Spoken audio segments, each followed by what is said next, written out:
Hello everyone and welcome back to my YouTube channel with another informative and useful video.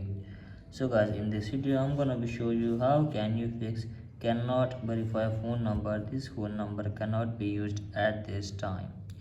So guys, if you are trying to create a new Apple ID and you are getting an error like this, so guys, how can you fix it?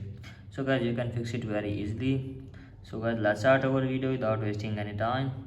So guys, our first step is to make sure that we are using the correct number and select the correct region.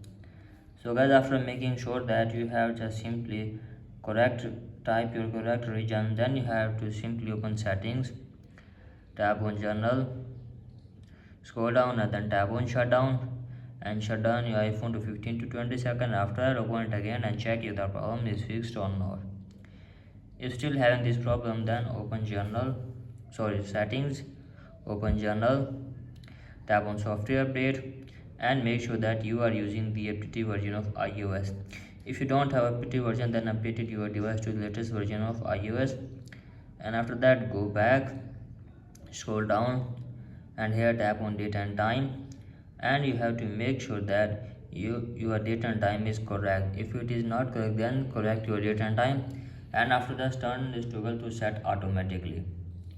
Now after that guys, close this page and open language and region, and from here guys select your correct region, and after that go back and tap on VPN and device management and make sure that there is not connected any of the VPN. If there is unconnected VPN, then you have to just simply disconnect it, and after that go back and here tap on transfer reset iPhone, tap on reset network setting, enter your iPhone passcode and reset your network setting for one time. So guys, after resetting your network setting, you have to just simply force restart your device for one time, and after that guys, hopefully your problem will be fixed. So guys, in this way you can easily fix your problem. So that's it for today guys, hope this video helped you. If the video helped you, then please subscribe to my YouTube channel as well. Thank you.